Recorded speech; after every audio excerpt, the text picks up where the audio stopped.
Mankind's history is much older than recorded time. There are those who have kept this knowledge from us. They have been preparing for an extinction event. Underground bunkers, off-world colonies, and all the golden tickets have already been given. Or have they? We will survive. We will prevail. We will ascend.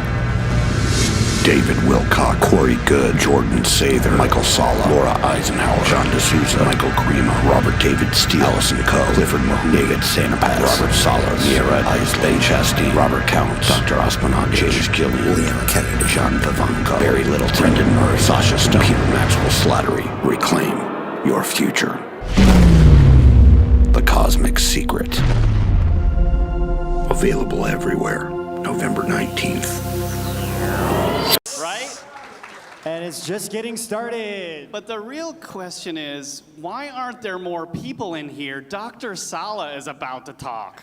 There's a lot of people. There's quite a bit of people in here, actually. It's all good. There's a ton of, this guy, when Ben and I first started Edge of Wonder, we went to Contact in the Desert, and the first thing people said is, if you want to know what's really going on, go talk to Dr. Sala. Dr. Sala, yeah. And you know, with that interview we did was just like, we just went. It was fire. Yeah, it was totally on fire. Yeah. So it was just insane. The thing is seldom do I come across people in this field that fact check on the level that Dr. Sala actually fact checks on. And you can go to his site, exopolitics.org, and it is literally a treasure trove of the most backed up, amazing, documented information that aliens have made contact, that aliens have been involved with the military, and it's amazing, and talking to Dr. Sala is it's a blessing. Yeah, well, you know, one of the, I think for ourselves, you know, we're introducing everybody, and we like really know them personally. We got to know them. We got to hang out with Michael Sala for an entire day, more than a day. It was like 15 hours in Hawaii. And we really got to know everybody on a more deeper personal level. So it's just another amazing experience being able to introduce each of these speakers, because it's like we actually have more of a personal connection with everybody here. So it's just phenomenal. And we really For instance, did you all know Dr. Sala actually surfs? Yes. And he's awesome. And probably that's why he lives in Hawaii, because why wouldn't you if you surfed? So speaking of that, we should just go right into it. You want to? Yeah, let's do this a little officially now. So Dr. Michael Sala is an internationally recognized scholar in global politics, conflict resolution, and U.S. foreign policy. Most popularly known in the field of exopolitics, the study of the main actors, institutions, and political processes associated with extraterrestrial life. He's also the founder of Exopolitics Institute, which is a nonprofit organization that analyzes the political implications of the extraterrestrial presence. And if you guys have not checked out his site, make sure you do, because again, what Rob said, the research that he does is he just does not stop researching until he feels that he's got to the bottom of it. So. And not to mention all of the books that he's written. Yes. So he is the author of several books that include Antarctica's Hidden History, Kennedy's Last Stand in 2013, and Galactic Diplomacy in 2013. Yeah, and his Amazon best-selling Secret Space Program book series has made him a leading voice in the truth movement, and over 5,000 people a day visit his website for the most recent articles and updates, which he's always working on. His office, which is literally outside. He has this literally outside office with a deck in Hawaii that overlooks the ocean. I'm jelly. Yeah. All right, everybody, Well, without further ado. Dr. Michael Sala Dr. up Michael on stage.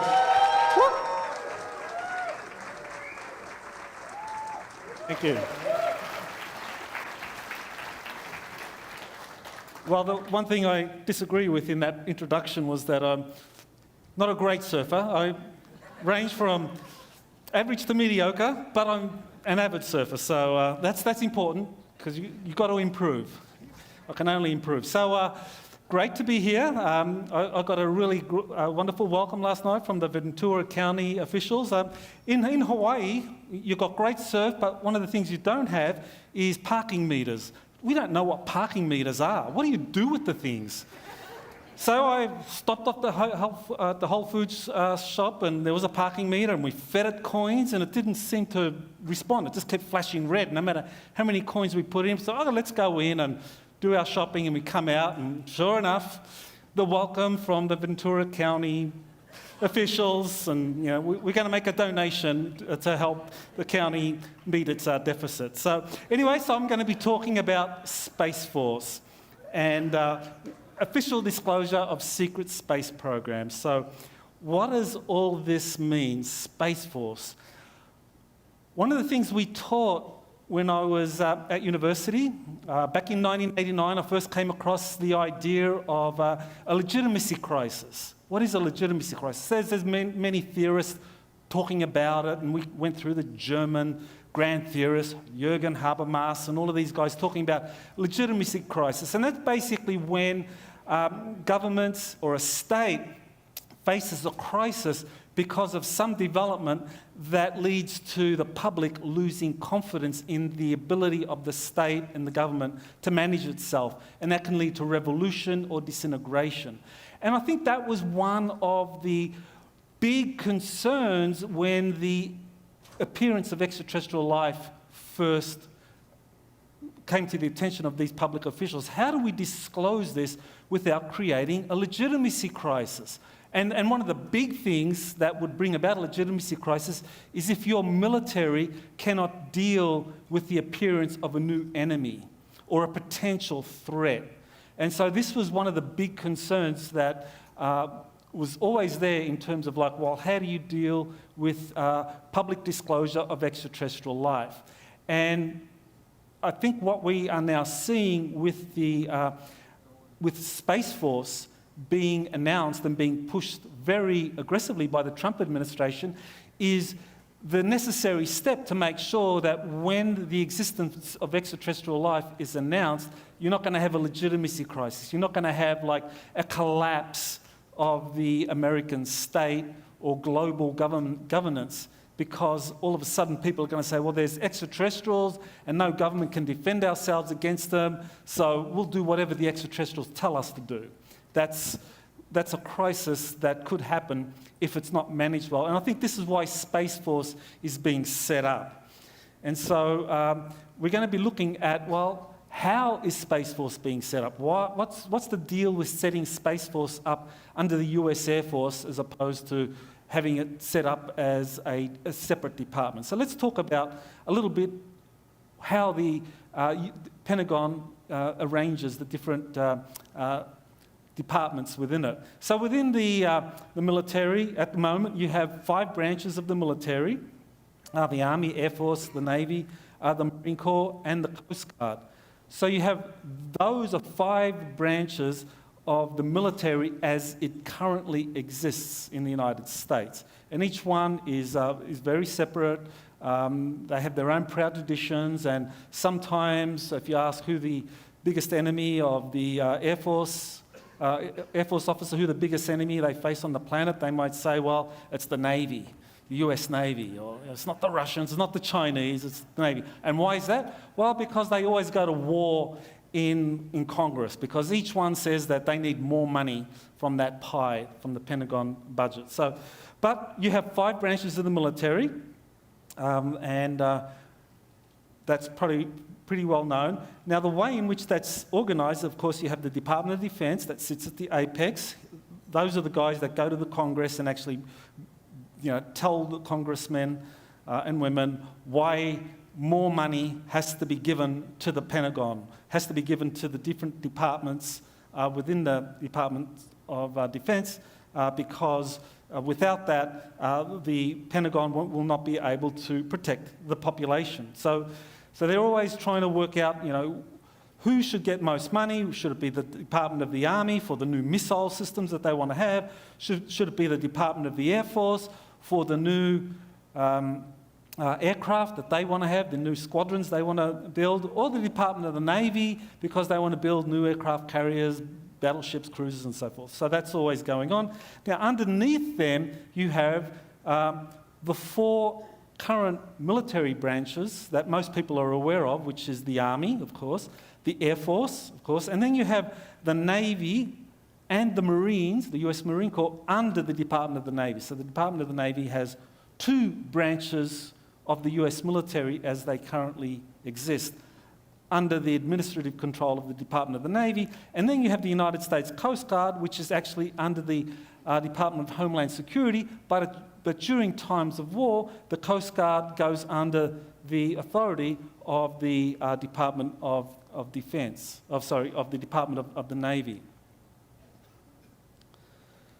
So now we get to this idea of Space Corps and what was the exact proposal as it originally came forward. That was in July of 2017, where there was a bipartisan bill that was proposed by these 2 congressmen, Mike Rogers and Jim Cooper. And they said basically that, quote, "We must act now to fix national security space and put in place a foundation for defending space as a critical element of national security. Therefore, our mark will require the creation under the Secretary of the Air Force of a new Space Corps, something like the US Marine Corps as it currently exists under the Department of the Navy." They wanted to create a department, or they wanted to create a Space Corps as a branch of the military under the Air Force, as a separate military service responsible for national security space programs for which the Air Force is today responsible.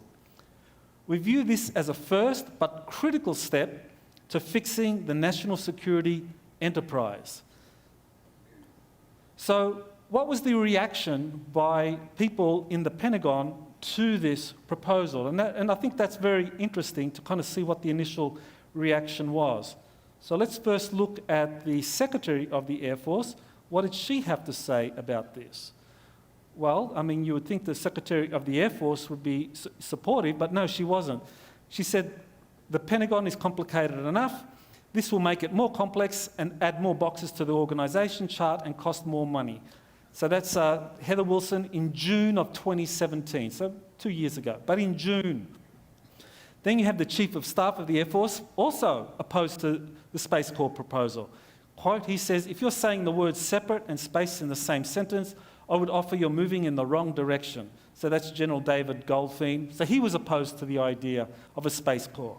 Secretary of Defense, James Mattis at the time, he said, "I oppose the creation of a new military service and additional organisational layers at a time when we are focused on reducing overhead and integrating joint warfighting efforts." So the different senior people within the Pentagon hierarchy were opposed to the idea of a Space Corps. What about the White House? Trump White House also opposed to Space Corps. I should just mention, backing up, look at the dates. That was in October 17 that James Mattis came out opposed. David Goldfein, he came out in June of 2017. So this is all kind of middle to late 2017 that they came out opposed. The White House also was opposed. They issued a statement on July 11, 2017. And basically the very last line of that statement, as you can read it there online, said, "The creation of a separate Space Corps, however, is premature at this time." So they were acknowledging the merits in the idea of establishing a Space Corps, but were saying that at this point in time, it's premature. So that was like in the middle of 2017.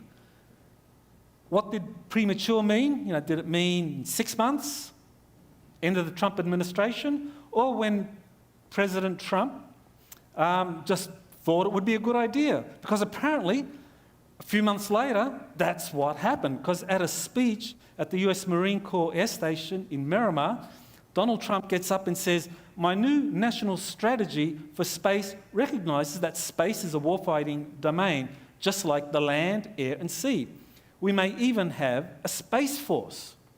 We have the Air Force, we have the Space Force, we have the Army, the Navy. So that was President Trump at that speech in March of 2018. So why did he say this at that time? According to Trump, this was an idea that he said just kind of bandied around amongst his national security advisors, and they just kind of came up with the idea of Space Force. And he thought, oh, what a good idea, and he just kind of blurted it out. No organisation, no planning. This, just come out as a haphazard idea. Well, that's what they wanted us to think, that it's haphazard, no real thinking behind it, no strategy behind it, just one of President Trump's new ideas. Well, he went on. This was something that was developed even further. We must have American dominance in space. I'm hereby directing the Department of Defense and Pentagon to immediately begin the process necessary to establish a Space Force as a sixth branch of the armed forces. We're going to have the Air Force and we're going to have the Space Force, separate but equal. It is going to be something so important. So this is now him actually putting out this order to the Department of Defense and to the Pentagon to actually start putting this idea together, start moving forward in developing a Space Force, not a Space Corps, which is suggestive that it would be something under the Department of the Air Force, but Trump wanted to move forward with a Space Force and basically intimating here that eventually it would be like its own department. So this leads to, the big question, why did he change his mind? Why did he come up with this idea of a Space Force? Was it just accidental? Was it just people throwing out proposals and him doing this? No, wasn't at all haphazard, spontaneous. There was deep thinking behind it. There was a strategic plan to set this up, because I think what really is going on is that now finally the decision has been made that they are eventually going to announce the existence of extraterrestrial life, but a precursor to doing so is that you want to make sure there's no legitimacy crisis when all of a sudden people start looking at craft in the sky and thinking, well, those are extraterrestrials, and what do we have? Aircraft carriers and missiles to deal with them, and some space shuttles?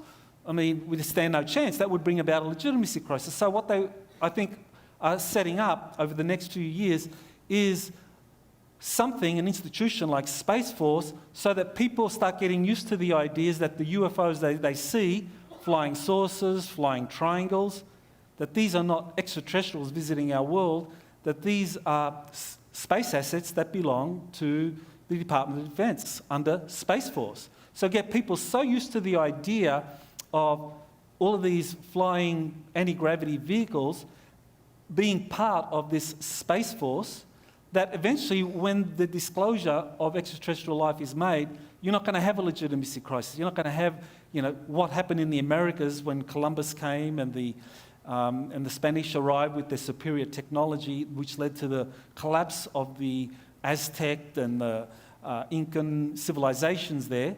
You're not going to have that happening in the United States and around the world. So I think that's really the long-term plan here, is to kind of set this up. But what were the triggers for doing so? Why did the US Air Force suddenly shift position from being opposed to all of a sudden being solidly behind Trump and this creation of a Space Force?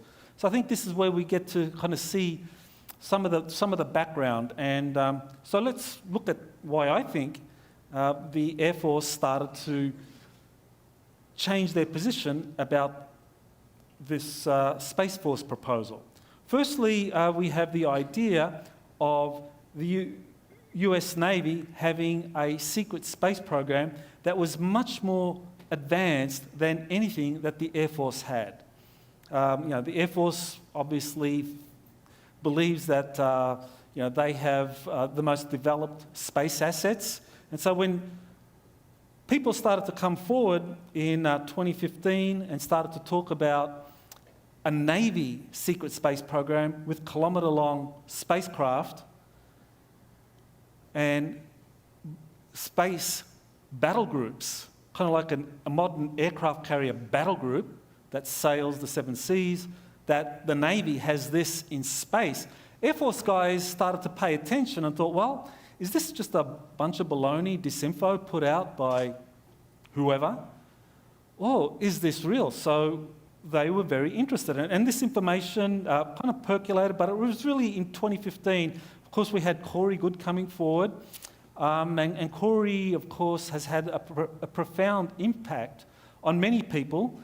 Researchers such as myself that investigated Corey found a lot of things lining up. I mean, he would say things like, there were slave colonies on Mars that were being abused by these corporate dictators. He started saying this in 2015, and lo and behold, at the same time as he says this, the Interplanetary Society in London holds a meeting in how to overthrow tyrants on Mars that were basically abusing the workforce. And it's like, what? What's that? There were many synchronicities like that that really got me thinking that Corey is the real deal. And after more than 3 years, I think this is the 4th year now of working with Corey, I still feel that he's the real deal. And there's a ton of evidence showing why I think everything he says is accurate and why people in the Air Force started to pay attention.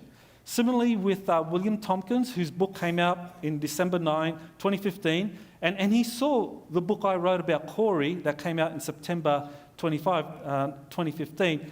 When William Tompkins saw that book and read it, he said, my God, I thought I was going to be the first one to talk about this. So he was also endorsing what Corey Good was saying. So what did William Tompkins have to say? He was saying that there was a Navy secret space program with kilometre-long spacecraft. Now, I think one of the things that really kind of nails it in terms of this being real is that as I did my research, one of the things I discovered pretty recently after I wrote one of my other books on the Navy's secret space program is that I found out that the guy running the advanced design think tank in the Douglas Aircraft Company where Bill Tompkins worked, his name was Dr. Wolfgang Klemperer. He came from Germany.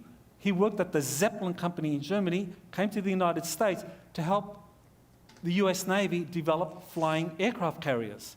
So he came over in the mid-1920s and helped the Navy develop flying aircraft carriers. And so you actually have the USS Akron and USS Macon were the world's first and only flying aircraft carriers. These were fixed, rigid dirigibles that were helium-filled, but they would actually fly, and you would have Sparrowhawk aircraft flying underneath, and there would be a grappling hook that would hoist them up. So these were flying aircraft carriers that the Navy was designing in the 1920s and the 1930s. After the 1935 crash of the USS Macon, both of these flying aircraft carriers were destroyed during storms. Klemperer moved over to the Douglas Aircraft Company and began working with them. And so in 1951, over a decade later, Bill Tompkins starts working at Douglas Aircraft Company. So his idea that the Navy was actually developing flying aircraft carriers capable of space travel, and they were designing these, that's supported by what we now know that his boss, Wolfgang Klemperer, was actually the guy that the Navy went to for designing aircraft carriers, flying aircraft carriers. So it makes perfect sense that when this guy moved to Douglas Aircraft Company, that the Navy would go to Douglas Aircraft Company, they were building thousands of aircraft for the Navy, and they would go to the same company and say, we want you to start designing these space carriers for us. So anyway, so this is the information that was coming out in these books. Corey was talking about it, Bill Tompkins was talking about it. Air Force leaders began to investigate. Corey shared how he was abducted by the Air Force, and he was put through an interrogation using chemicals where they basically wanted to find out whether the Navy really did have a secret space program with kilometre-long space carriers. This is one of the flying triangles that was used in the abduction of Corey. He said that they would park near his home, and he would be abducted and taken onto that craft. And he would be interrogated by Air Force officials, including this guy, who Corey dubbed Sigmund, who was a senior Air Force official investigating goods claims. And basically the way it was summarised, Corey said, they really want to find out the details of this alleged Navy secret space program. Because as he said to me, and I will clean it up, he said, I used to think we were the tip of the spear, but I found out we're the effing Coast Guard. Okay. All right. You know, for the Air Force being compared to the Coast Guard, that's a real put down. But it's like this is when the realization happened that all along the Air Force had been deceived by those that had been building and helping them design their arsenal of spacecraft or anti-gravity vehicles. That these were the kind of like best of the best, that these flying triangles and flying saucers that the Air Force had secretly had built for them by Lockheed Martin, Northrop Grumman and others, that these were the best. In fact, they were almost like redundant. When you compare them to the space carriers that the Navy had, the Air Force guys were really behind the eight ball here. And so, and you look at the date, like this happened in March of 2017. This was around the time the Space Corps was being proposed. So exactly why Space Corps came forward, we don't know. You know, was it someone within the alliance wanting to get the idea out there? The initial reaction from the kind of leadership within the Air Force of those that hadn't been briefed about the secret space programs was nonsense. We don't need this, more bureaucracy. But as the Air Force guys started to learn about what the Navy really had, they thought, well, if we want to have that kind of advanced space technology, we're going to have to start to disclose. So I think that's what's really going on. And I think they began disclosing, because you look at the dates, middle of 2017. Now we fast forward to August of 2017, where all of a sudden, near one of the Air Force's most important military bases, this is MacDill Air Force Base in Tampa, Florida, you suddenly have sightings of these flying triangles. And here you have one, the top shows a triangular-shaped vehicle with a very large tail protruding. You might think that's just some sort of jet up there, very large tail. But then it starts to do something that people would recognize as a power-up. It was actually powering up. And this is something that the series of photographs show, that this flying triangle was powering up. This is one of my sources who lived at the time near MacDill Air Force Base, and he's a contactee, and he's come under the interest of the Air Force for over a decade now, and he was basically being told that this was something that he needed to photograph, needed to basically pay attention to. He was being encouraged to take photos of craft he was seeing near MacDill by people who were working out of MacDill that were part of the Air Force's secret space program.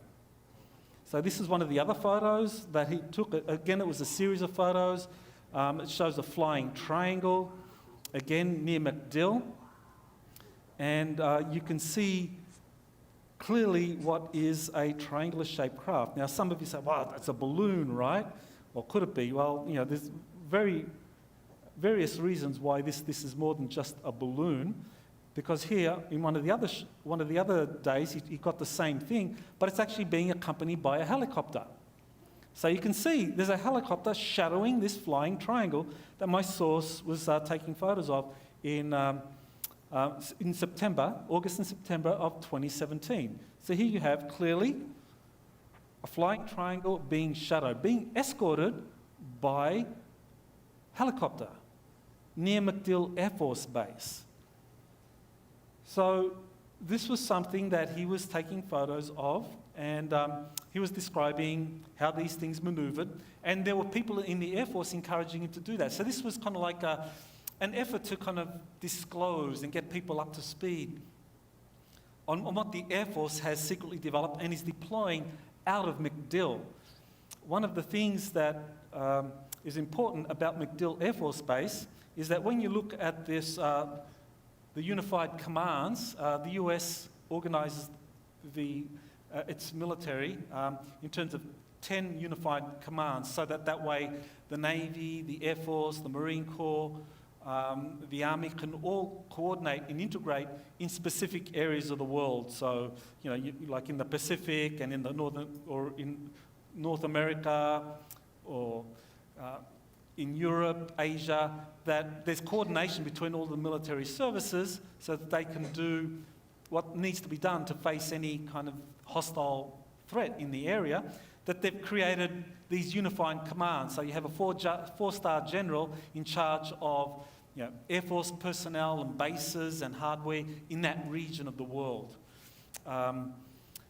Or you might have an admiral in charge of the Army and the Air Force bases and facilities in the region of the world where there's a need for unified operations. So there's 6 of those combatant commands that are geographically organised around the world. So they're at the very bottom of that flow chart. But the 4 above that are kind of like more specific. They're more functional. And the one that's really I want to put attention on is US Special Operations Command, which is based out of MacDill Air Force Base. And that's where the Delta SEALs and the Army Rangers and the the Delta Forces, Navy SEALs, and Air Force Special Operations all operate out of MacDill and other places where everything is coordinated out of MacDill Air Force Base. So MacDill is a very important place for conducting covert operations around the world where special operations are being conducted. And that also includes the Air Force's secret space program, that the Air Force has space assets that are deployed out of MacDill or controlled out of MacDill.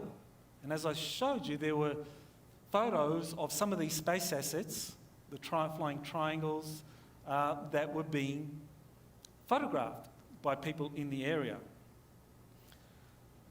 So the Air Force was taking the initiative to reveal what it had to kind of like get the public up to speed that there was really a number of anti-gravity craft that had been secretly developed and deployed by the Air Force out of its facilities. So this gets us to this kind of whole idea of a civil war, because for those of you that watched Mike Barra's presentation in the last, just a couple of hours ago, I think he's absolutely correct. There is a civil war happening. It's happening behind the scenes. It involves what we might call white hats or the alliance fighting against the black hats or the deep state, the cabal, the Illuminati, whatever you want to call them. But there's a civil war happening behind the scenes. And so as one side was making a move, as white hats within the Air Force, the alliance was making a move in starting to disclose some of their space assets, the other side reacted. And how did they do it? Well, they wanted to send a message to the Air Force. And basically, a hurricane was targeted directly for Florida and made its way towards MacDill Air Force Base, the Tampa region. And this was happening pretty much around the same time that these photos were emerging, in September of 2017. And so the question some might have is, well, can the deep state steer satellites or steer hurricanes? Well, maser satellites do exist, and there were a number of these that were controlled by the deep state, and they've been used over the last few decades for conducting a number of operations. Crop circles is one. I think many crop circles, or some crop circles at the very least, are created by these maser satellites to just kind of see the public's reaction. So one of these, or several of these major satellites were used to steer this hurricane from the coast of Africa, creating these artificial highs in the atmosphere, because major satellites, you can heat up, superheat an area of the upper atmosphere wherever you like, and so that's how you can steer a hurricane. So the deep state was able to steer a hurricane towards MacDill Air Force Base, or Tampa, and it basically made landfall near, well, it went through the Florida Panhandle and the Caribbean, and then eventually made landfall again near Tampa, where MacDill Air Force Base, for the first time in its history, was closed down. It was evacuated.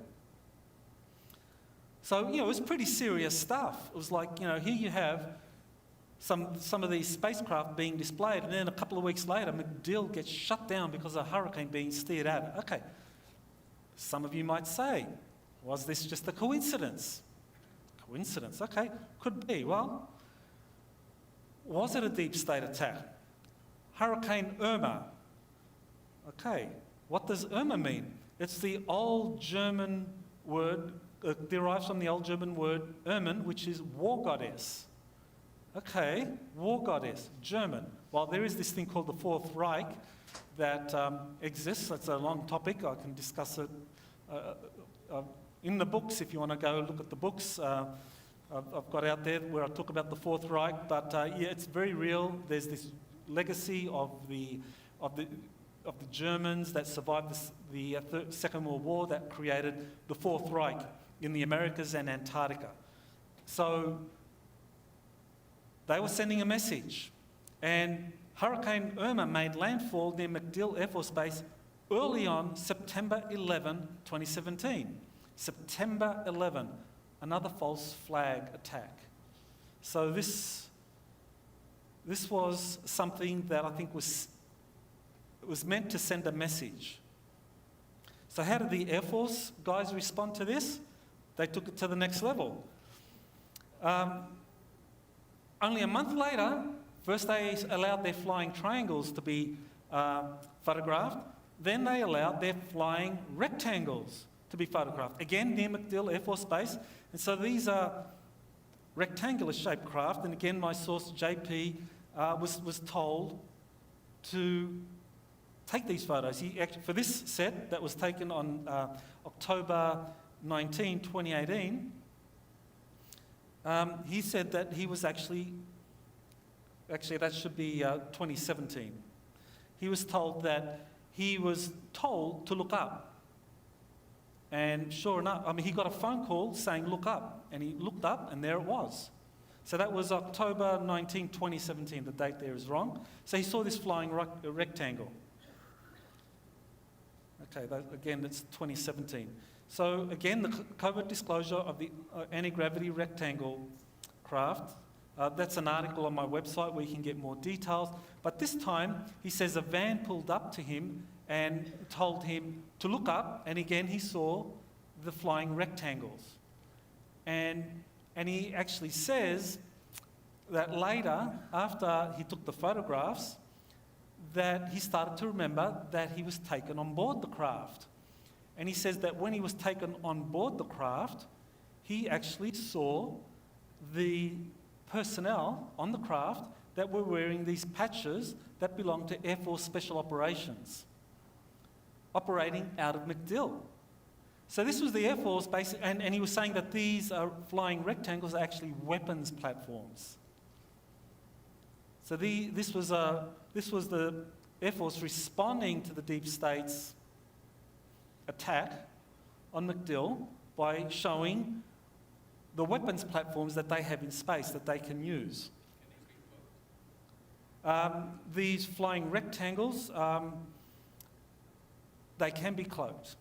As far as I know, that they have technologies for cloaking these kinds of craft.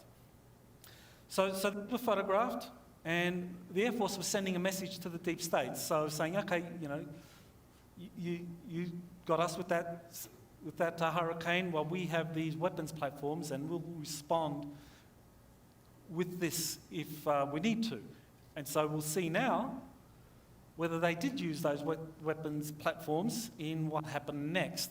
So on January 13, 2018, there was this false missile alert that was issued in Hawaii, and the question that I had and many people had, was this really just a false alarm?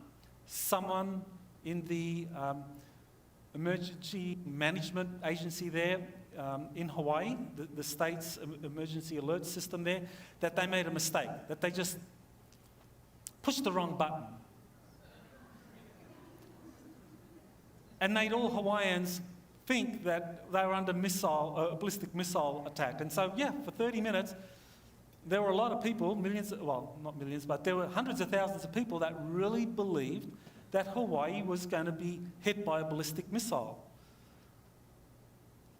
They all got this message on their phone: ballistic missile threat inbound to Hawaii. Seek immediate shelter. This is not a drill. I mean, if you got that on your phone, I think, what would you do? Okay.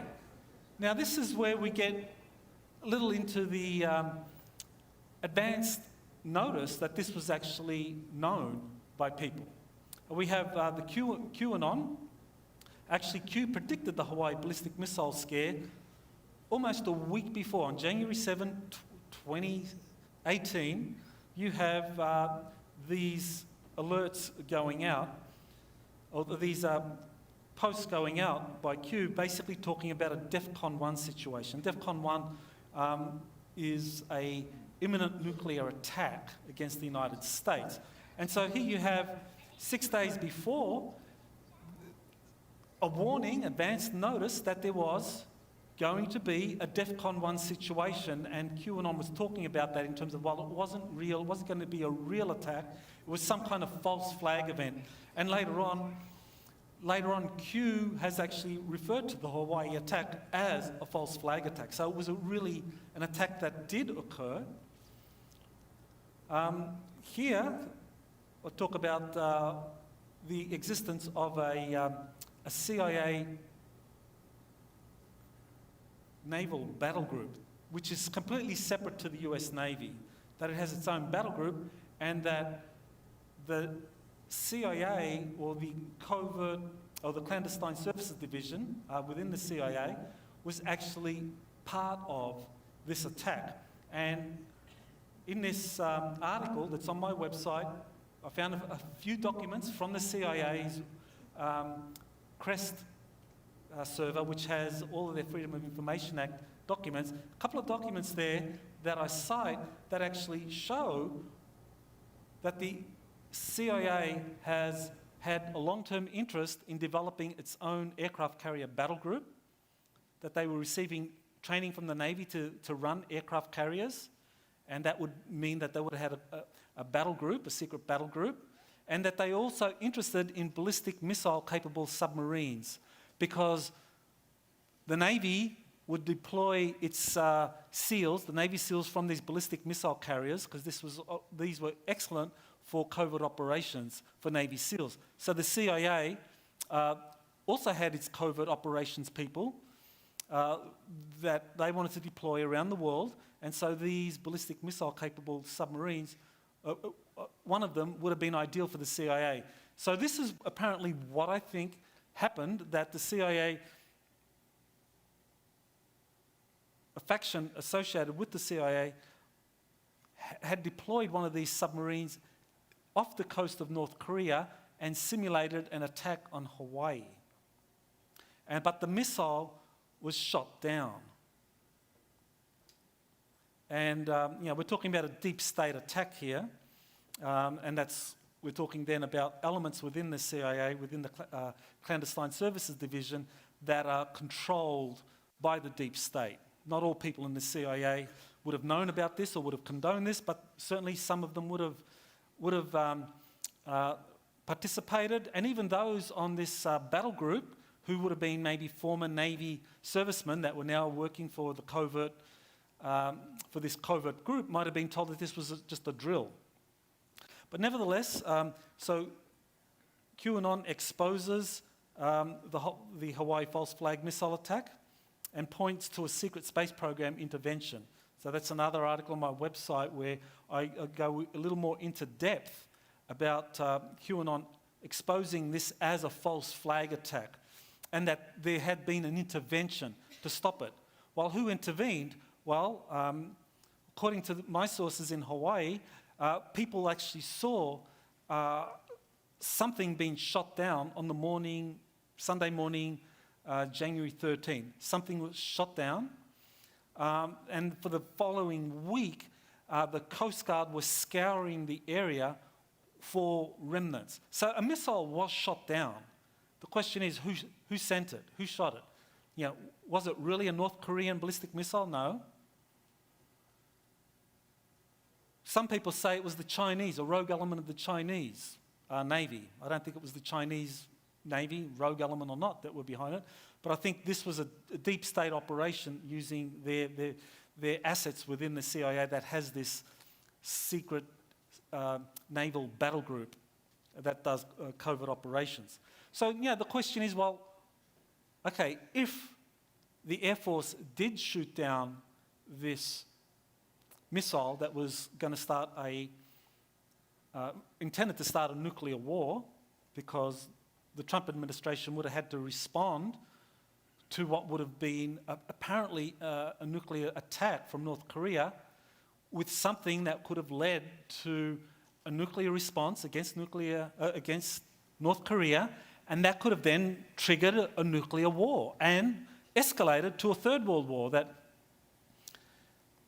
people within the deep state actually wanted to create this. I mean, it's kind of like unbelievable that you think about, you know, what that means, that there are people within the deep state that actually want to create a nuclear war.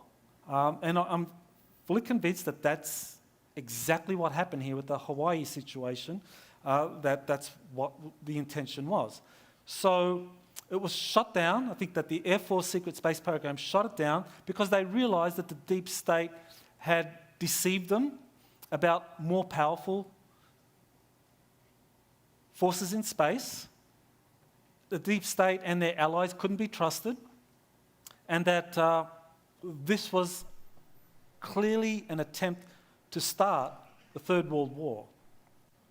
So what did the Navy use to shoot this down? Well, I think what you have here is probably what was used. This is a rectangle-shaped craft that was photographed over Maui, the island of Maui, May 24th of 2018.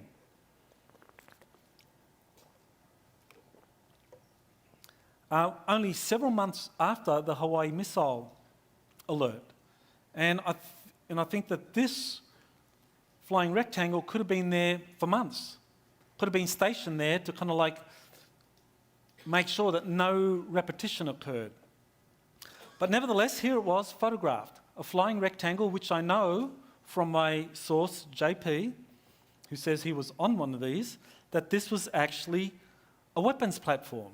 And this was what was used to shoot down that ballistic missile that had been launched off the coast of North Korea to simulate a North Korean ballistic missile attack against Hawaii.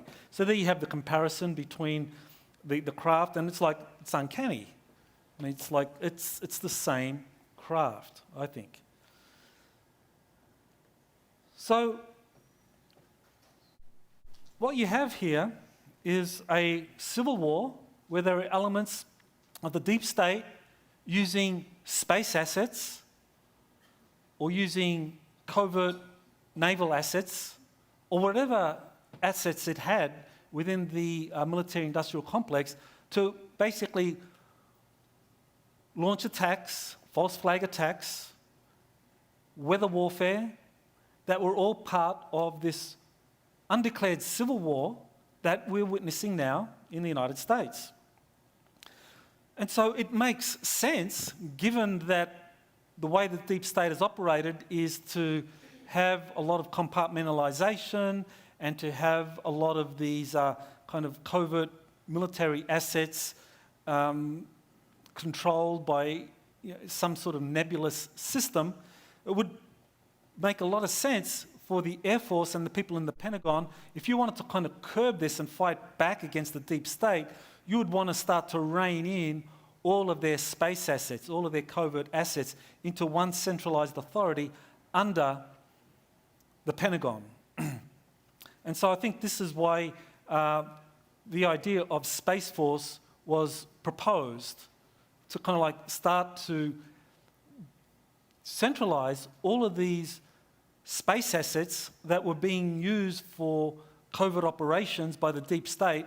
But now, once you centralize those and put them under the control of a Space Force, you could make sure that there wouldn't be any repetitions, no further false flag attacks. So another element in terms of setting up Space Force is the aerospace lobby. The former Defence Secretary, Patrick Shanahan, was placed in charge of the Pentagon's planning for Space Force. Now, the interesting thing about him was that he was James Mattis's replacement, and he formerly worked as an executive at the Boeing Corporation, which has long supported declassification of anti-gravity technologies to revolutionize the aerospace industry. So this has been something that has been what Boeing would like to do for a long time, because the Boeing Corporation, that's the company that inherited all of the files, all of the library, the archives, dating back to the Douglas Aircraft Company and McDonnell Douglas and other companies like Rockwell, that were all involved in the studying of the retrieved alien craft from the LA raid, from Roswell. That these companies were studying these craft and coming up with designs. All of that is now in the possession of the Boeing Corporation, and Boeing wanted to declassify some of it. Okay, they wanted to declassify it. And so in a 2008 book by Dr. Paul Laviolette, Secrets of Anti-Gravity Technology, he found a source, a reliable source, that said that Boeing completed a separate classified study for the US military of electrogravitic propulsion before October 2007. Boeing was rebuffed in its efforts to have such technology declassified and released into the public sector. So this is one of the aspects of this kind of like civil war that's going on. There are some groups, white hats, the alliance, that want to declassify these technologies, but they're being prevented by black hats that refuse to lift national security orders on a lot of these technologies. We know for a fact that there are over 5,700 patent applications that have been upheld, or that have been withheld under national security orders by different agencies. So if, for example, the CIA says, we don't want this patent to come out, the patent won't go out. So even if the Air Force, the Navy, the Army, or the Marine Corps want certain patents to come out concerning some of these areas, if the NRO or the CIA says no, it's blocked. It won't come out. So trying to declassify these technologies, these electrogravitic technologies that have been secretly developed over the last 4 or 5 decades is incredibly hard, because the deep state still has the power to block efforts to declassify. So there's another strategy, and I'll get into what they're doing pretty shortly. Mark Esper, he's the current Secretary of Defense. So why is he enthusiastic about this idea of Space Force and declassifying some of these, or releasing some of these anti-gravity technologies that have been secretly developed? He worked at Raytheon. So he's a former Vice President of Government Relations at Raytheon, a major defence contractor. During his time as at Raytheon, he was a top corporate lobbyist as late as 2015, and now he's the current Secretary of Defence. So what does Raytheon do? They specialise in space surveillance, hypersonic missiles, satellite killers, a joint polar satellite system to kind of monitor what's happening around the world in terms of weather. So it could well have been that some of Raytheon's satellite systems was part of this attack, or this steering of Hurricane Irma. But then Raytheon was brought back, or was whatever assets were used for that the Pentagon asserted some control over that. So Raytheon is one of these major aerospace companies that would welcome the declassification of a lot of these anti-gravity technologies because, like Boeing, like Lockheed Martin, like Northrop Grumman, when you have these kinds of technologies declassified, then you would basically usher in a kind of golden age for the aerospace industry, where all of a sudden a whole generation of rocket-propelled aircraft or rockets, craft, the petroleum industry would be replaced by electromagnetic propulsion systems that would be powering aircraft. Exactly. So you could fly from anywhere in the world to the other side of the planet in 30 minutes or so. So, that would be, that would really transform life. I mean, that would be a very powerful technological development because it would impact on our consciousness as well. Because, we would be able to travel around the planet and even off planet very, very quickly. So, in Hawaii, we get to see a lot of cruises, ocean cruises. Imagine going on a cruise to Mars. That'd be nice. See the moons of Mars and the face of Mars from the atmosphere. Well, this is possible if these kinds of technologies were declassified. So this is one of the things that I think the aerospace lobby would love to see. But again, it's like, how do you deal with the blockage that are in place? So this is where the Space Force comes in. So August 9, 2018, the Pentagon responds to Trump's request to set up the legislation and the mechanisms for Space Force to be actually created. So in 2018, the Department of Defense puts up this proposal. Establishing the Space Force will be multidimensional and phased. In this first phase, the Department of Defense will establish several of the component parts of the Space Force. The second phase requires Congress to combine these components into the sixth branch of the armed forces. The Department of Defense is immediately pursuing 4 components. So basically, trying to set up Space Force as a sixth branch of the military, and then fitting it into the kind of hierarchy in some way, whether it would first go into the Department of the Air Force and then later on become its own separate department. So the language was kind of left a little vague because Trump wants Space Force to become its own separate department. And there are people in the Air Force that are supportive of that because they recognise this is the only way we're ever going to have access to what the Navy has secretly developed. Okay, so the Air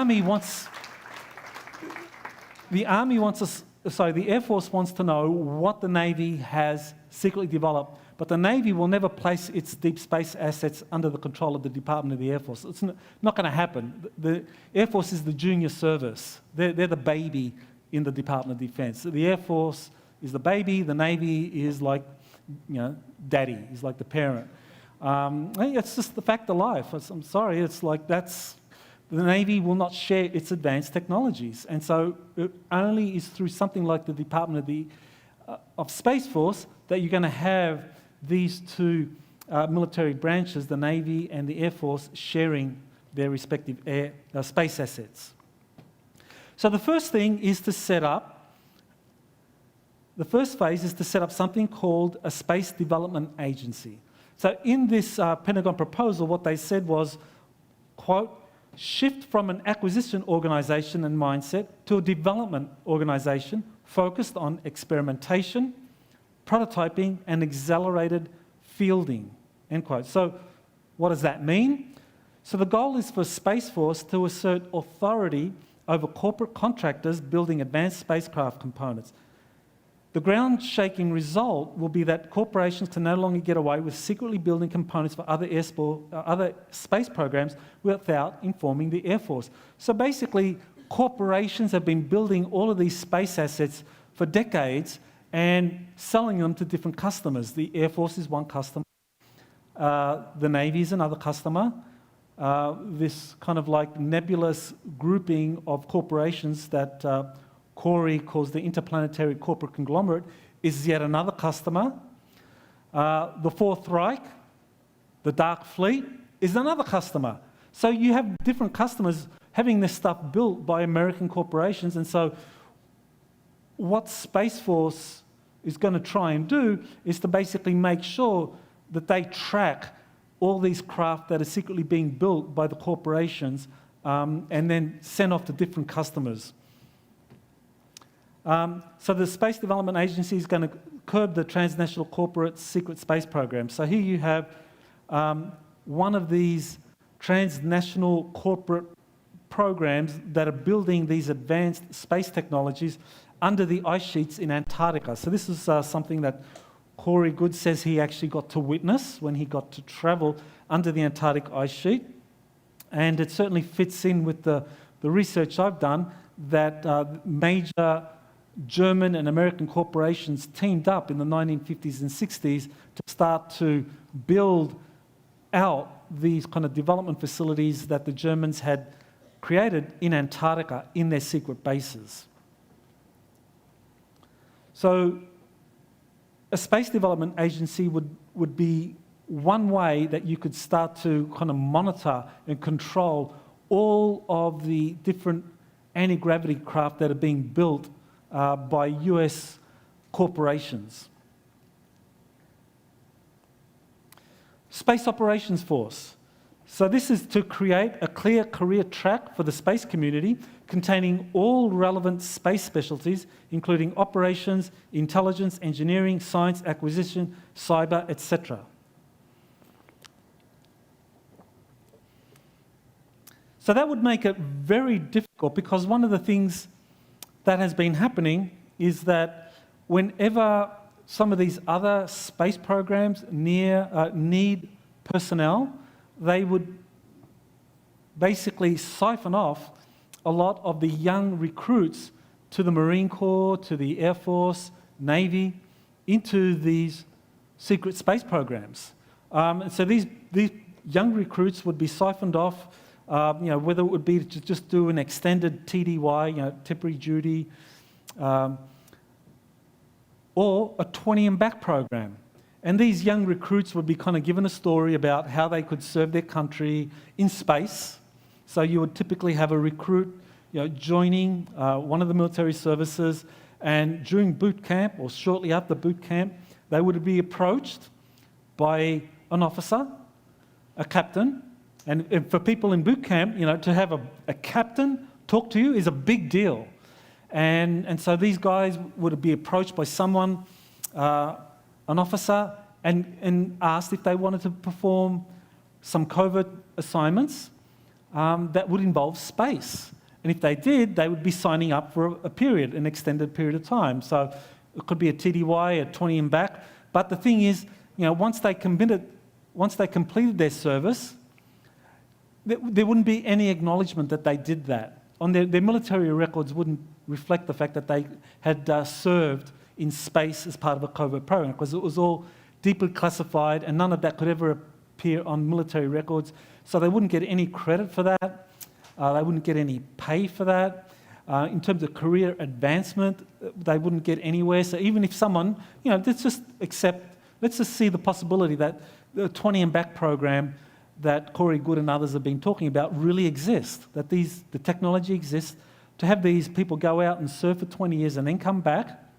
And I've had quite a few people contact me, and they've shown me their DD-214s and showing that they have served in the military, and they say, yeah, during boot camp, I did get approached and I was asked to serve in space. And I signed some papers and I was told I'd be returned back and I wouldn't remember a thing. And sure enough, there was some hazy period, and then I'm back and I've completed my military service. And so there are a number of people, some that have gone public. There are a lot more that are actually still silent. I'm talking to some. They want to keep it anonymous. They don't want this to be made public because they actually have careers. They actually have careers in the in the corporate world, so they have solid jobs, and they don't want to. And some of these people are quite senior, but they're remembering that they served on a secret space program, and so they're approaching me and saying, we know you talk about this, and actually starting to hear hypnotherapists are now having a lot of people coming to them and saying that they're getting these stories of people having served on these 20 and back programs. So this is a big deal, and one of the people that did come up to me was Michael Gerloff. He served in the US Marine Corps and served as an Army Ranger for 6 years. Then he was a policeman in Seattle and served for the International Police. Then he came forward, and then he started to divulge a bit. Something happened, he got scared off, and he's gone dark, and I haven't heard from him for nearly 2 years. But he's one of many that are starting to remember that during their boot camp training, they were asked by an officer to join a covert program involving space. Space Command. Okay, so this is the fourth element in the proposal to set up Space Corps, and so to set up Space Force. So this is to Space Command. This would lead US warfighting activities in space and establish unity of command for operational space forces, integrate space planning and operations across military campaigns and contingency plans. So the formal launch is August 29, 2019. So, what are we, August 23? So in 6 days' time, Space Command will be a reality. Okay, good thing. And that's one of the 4 phases in setting up Space Force. That Space Command is going to integrate all of the branches of the military for these missions concerning space. So Space Force will now become will be in that intermediate, in that middle ranking where you have these 4 functional unified commands. Space Force will now appear in there. Space Command will now appear in there as a 5th functional unified command, led by a 4-star general, and that eventually will be incorporated into Space Force, which will initially be under the control of the Air Force, but the long-term goal is to have it separated into a separate department. So who's going to head it up? It's this General John Raymond, who was confirmed as head of Space Command June 27, 2019. So only recently. Previously, he was head of the US Air Force Space Command. So someone that knows a lot about the Air Force's secret space program.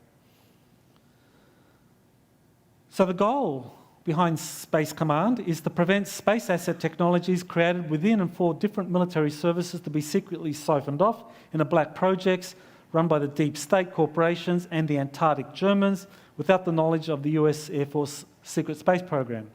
So basically Space Command, because now it's going to be at the top tier of the kind of hierarchy of the way in which the US combat operations are organised, Space Command is going to have much more authority now to make sure that people and services or technologies, equipment are not being siphoned off to these different corporations or the Antarctic German program without the Air Force secret space program knowing about it. So Space Command is going to be very important in fulfilling this role. We have Donald Trump coming out with a Space Policy Directive number 4, and he said the Department of Defense shall take actions under existing authority to marshal its space resources to deter and counter threats in space, and to develop a legislative proposal to establish a United States Space Force as a 6th branch of the United States Armed Forces within the Department of the Air Force. This is an important step toward a future military department for space. So it's quite clear that what Trump has in mind, and that the Air Force and the other branches of the military support, is Space Force is initially going to be set up under the Department of the Air Force, but everyone knows within the Pentagon that eventually they're going to set up a department of Space Force, because this is how you're going to have all the space assets shared. So yeah, that can be a really good thing. So creation of Space Force will be this two-step process, initially established within the Department of the Air Force, because that's the only way you're going to get congressional and Air Force support for its legislative passage, because there's a lot of people that aren't briefed about what's really going on in space and aren't briefed about this kind of shadow war. So for the moment, setting it up under the Air Force is necessary.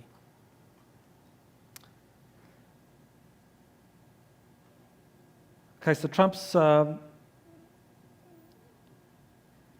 creating a Department of the Air Force. Okay, so what is included in Space Force?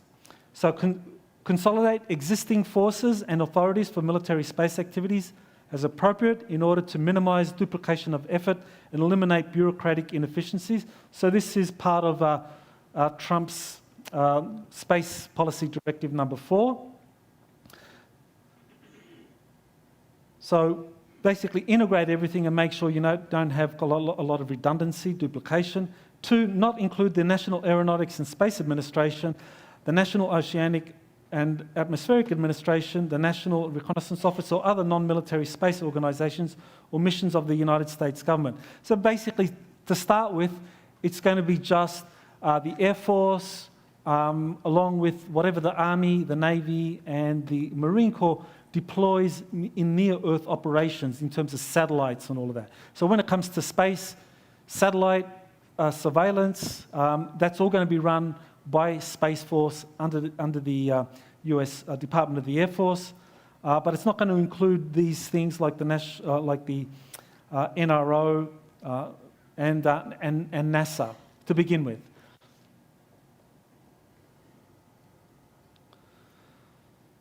Space Force will aggregate space assets deployed by military services in near Earth orbit, but not the intelligence community. So for the moment, the intelligence community is not going to be controlled by Space Force, but eventually it will.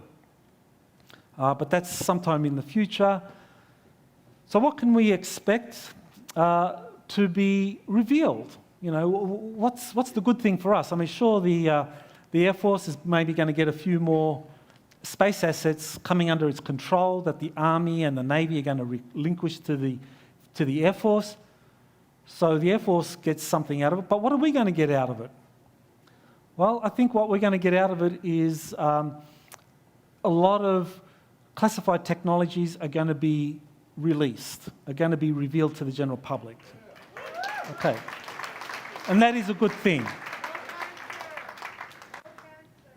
So documents will be leaked or released to disclose the scientific principles behind anti-gravity and torsion field technologies.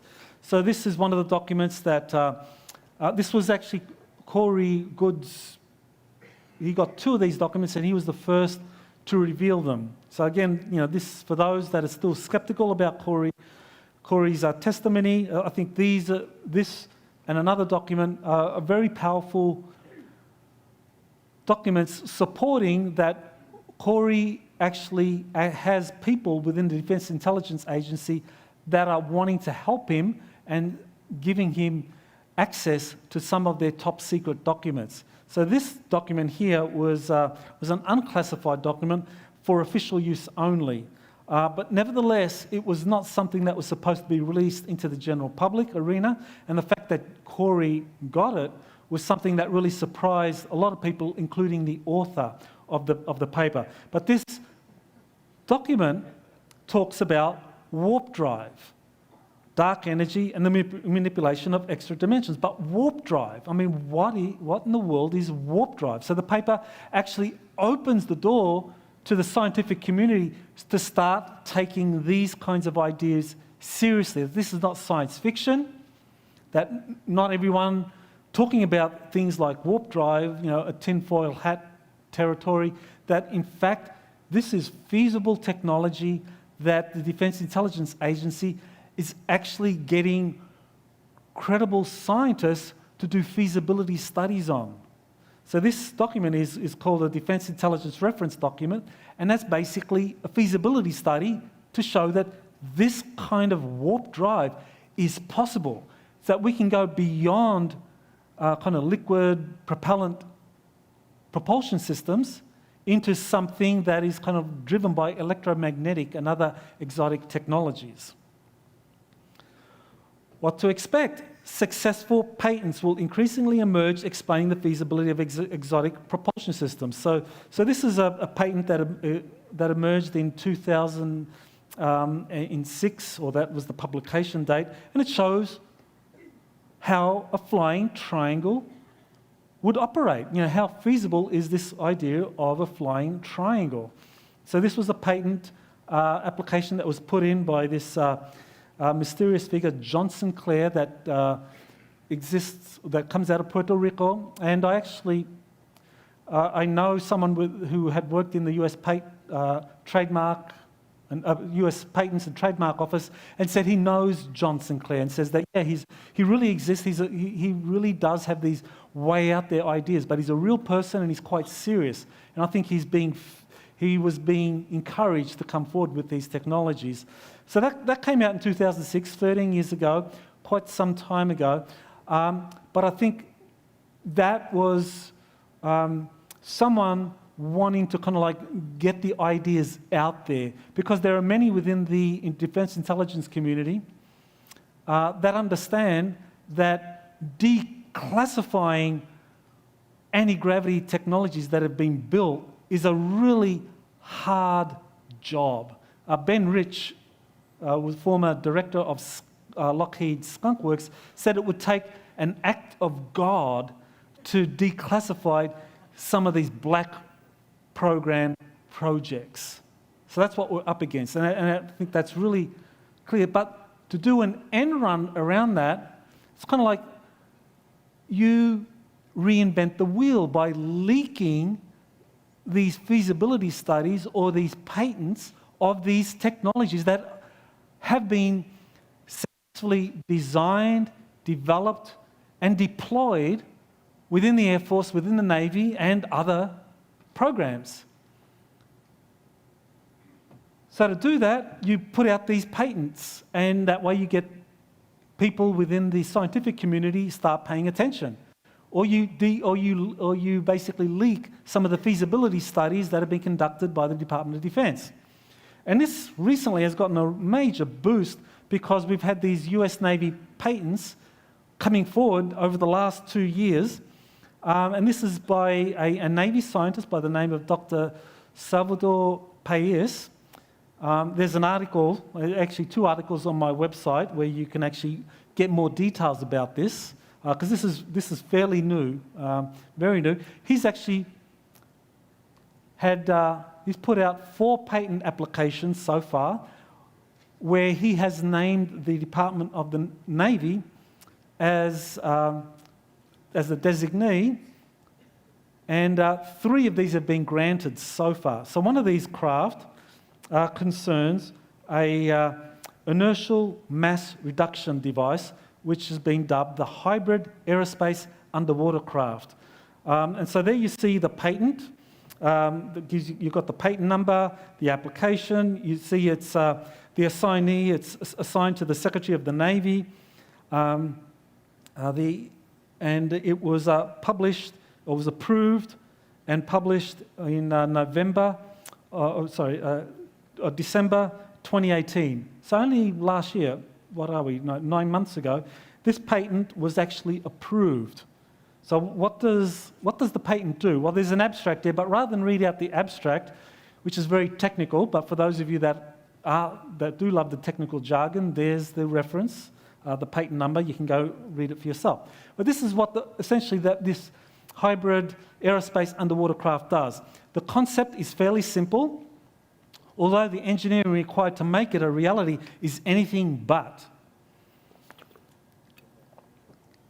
All matter contains energy on the quantum level. By theoretically creating its own incredibly dense and polarized energy field, the hybrid craft is claimed to be able to create a quantum vacuum around itself, which allows it to repel any air or water molecules with which it interacts. Thus, the craft can essentially ignore aerodynamic or hydrodynamic forces, or so it is claimed in the patent. That's Brett Tingley, who wrote for The Drive, who looked at these patent applications. Essentially, if you create a quantum vacuum, what you're doing is you're removing all energy, all particles within that area that the quantum vacuum exists. So if you were to create a quantum vacuum in front of, say, an aircraft, what would happen is that the air pressure behind it and to the side of it would basically push it forward, because there's no air pressure facing it, because there's a quantum vacuum. And as it's pushed forward, that quantum vacuum moves forward with the craft. And similarly, underwater, if you created a quantum vacuum in front of the craft, you would have water pressure propelling that craft forward from behind and to the sides, pushing it forward, because you have this quantum vacuum created immediately in front of this craft. And basically, this is incredible. But this is an actual technology that, according to this patent, is feasible. And this particular craft incorporates other patent inventions filed by Payes on behalf of the US Navy. And I'll talk a little bit about that shortly. Well, the patent examiner, when he looked at this idea of a quantum vacuum, he said, "What a bunch of baloney. What's this guy been smoking? Been visiting Washington State recently or something?" It's like, it was rejected. The patent was rejected. The application was rejected. And there you have, some of the design, like a flying triangle that would work, that could go through space or go underwater. It was rejected by the patent examiner. But the problem was that the assignee, or the scientist who put forward that patent, had assigned it to the Navy, and the Navy supported this patent. So the patent examiner had a shock, because he got a letter from the Navy saying why the patent should not be rejected. So there's the letter. You can find it on my website in the article, and there are different sections in there that I wanted to highlight. So paragraph 2 in this letter by Dr. James Sheehy, who is the Chief Technical Officer for a division that works for the Naval Air War Center Aircraft Division. In this letter, Dr. Sheehy said, "Dr. Payes is currently funded by Naval Air War Center Aircraft Division, which is the Navy's premier development center for advanced aircraft, to design a test article instrumentation to demonstrate the experimental feasibility of achieving high electromagnetic field energy and flux." Basically saying that this kind of quantum vacuum propulsion system is feasible given the high electromagnetic field energy that it involves. 3, if successful, the realization of this result demonstrates that this patent documents the future state of the possible and moves propulsion technology beyond gas dynamic systems to field-induced propulsion-based hybrid aerospace undersea craft. I mean, that is the key there, moving beyond gas dynamic systems. Goodbye, petroleum industry. Yeah, goodbye. No more need to establish bases all over the world to control petroleum supplies. Now you can just develop these electromagnetic propulsion systems that can propel craft in space and under the water and in the upper atmosphere, of course. Number 5, based on these initial findings, I would assert this will become a reality. So he's basically telling the patent examiner, this isn't nonsense. This will become a reality. This is coming from Dr. James Sheehy, who heads a branch within the Navy's premier aeronautical development facility. And he's saying that Pais is working for the Navy in developing these technologies, and puts out the kicker, the final reason why this patent had to be accepted. Based on these initial findings, I would assert this will become a reality. China is already investing significantly in this area, and I would prefer we hold the patent as opposed to paying forever more to use this revolutionary technology. Basically telling the patent examiner, if we don't get the patent and develop it, we'll be paying the Chinese royalties on these because they're doing it. So the Chinese are moving forward in this, and we need to do it as well. So quite remarkable. Generating gravity waves for propulsion. This is another patent application that Dr. Pais put out. You can see there the patent number. Again, the assigned to the Secretary of the Navy, and it was application granted in June of 2019. So only 2 months ago this was granted. How to generate a gravity wave for propulsion.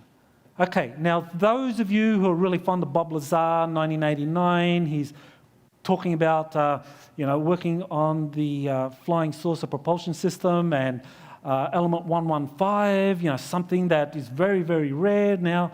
We can only develop, micro, just very small amounts of element 115, but this is how the aliens propel their craft, because the element 115, breaks down into antimatter or generates antimatter when it combines with protons and so forth, and it disintegrates and creates antimatter, which is used to propel the alien spacecraft. Okay, so that's one method of propulsion.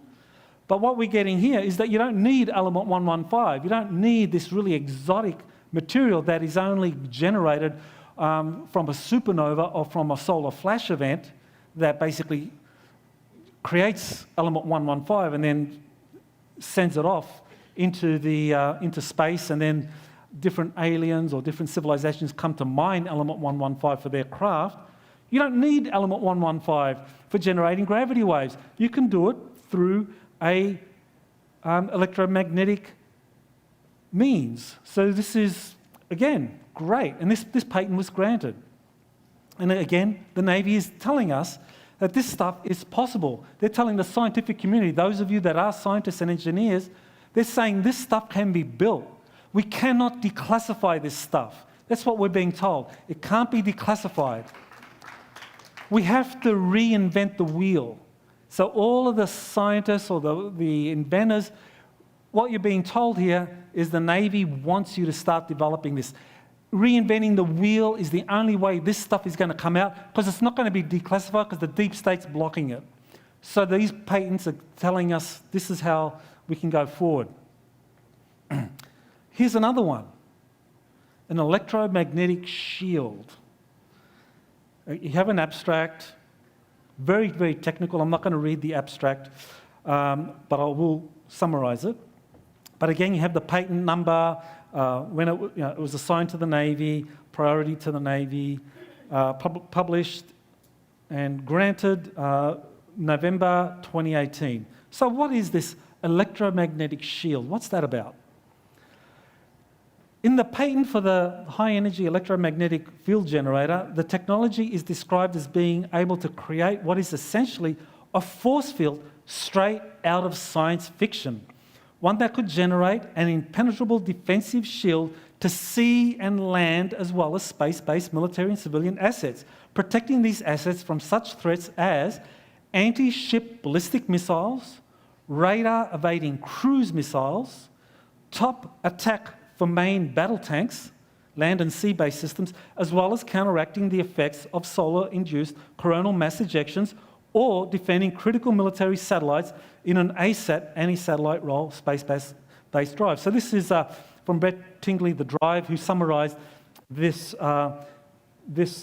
patent, the electromagnetic shield that had been put out by the Navy, basically telling us that this shield is feasible and that it can be created. And this is something that the Navy is solidly behind, is putting it out there.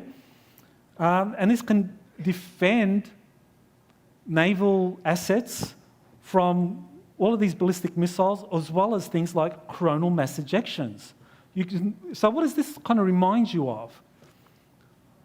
Electromagnetic shields. What does that remind you of? Who was talking about this in the 1930s? Get Smart. Okay, good. He wasn't, no, that was before Get Smart. Star Trek. Okay, even before Star Trek. Nikola Tesla.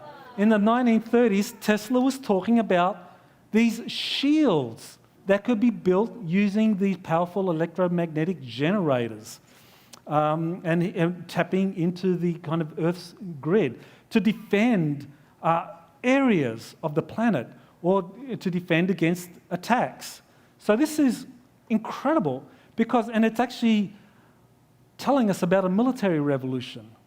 So far, since the dropping of the Hiroshima bomb, the military industry has all focused on offensive military weapons because that's what wins wars.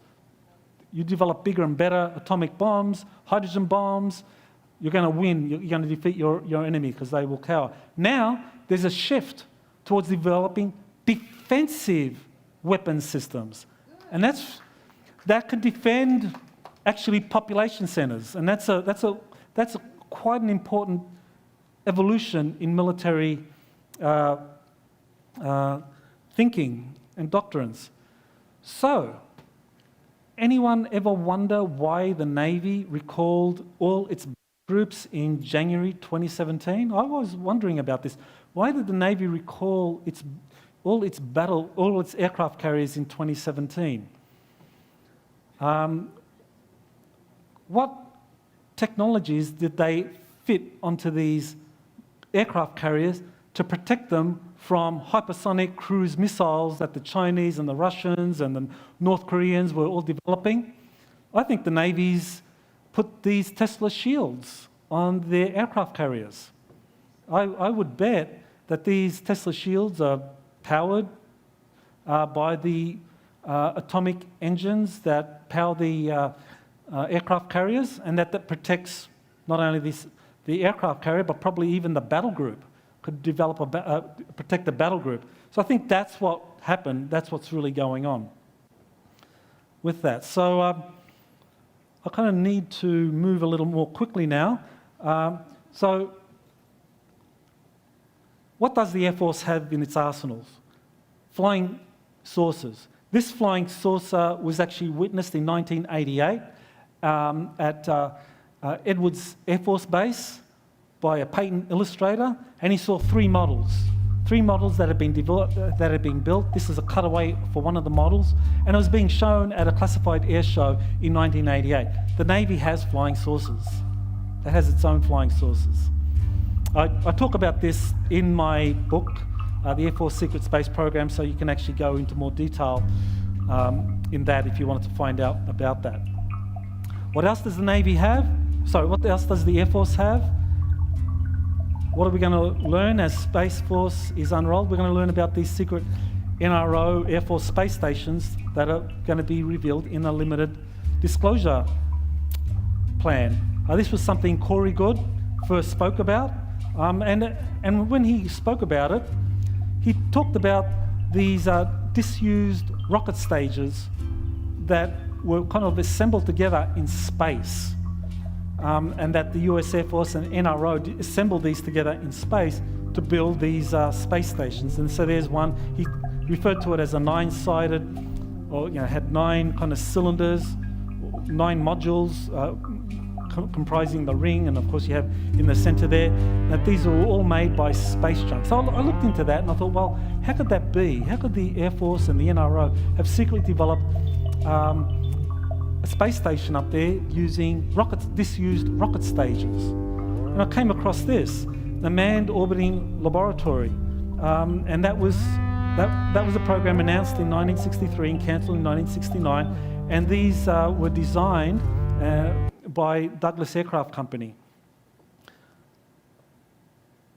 And the story of what really happened with the Manned Orbiting Laboratory is contained in these 825 NRO documents declassified in 2015.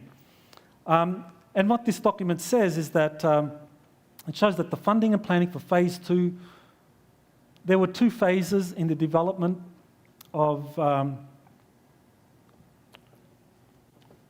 in the interest of time, I really should kind of summarize this quickly. There's 2 phases.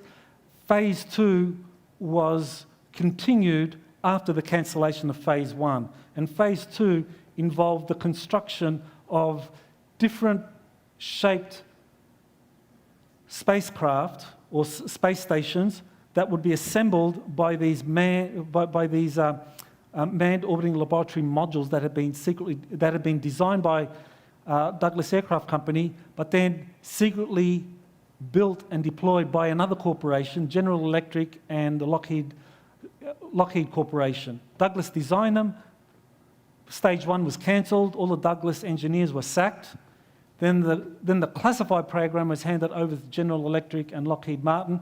And all of this is in these, complete stories in these 825 NRO documents. So I talk about that in the book, the USAF or Secret Space Program. So here you have something that can house 40 astronauts.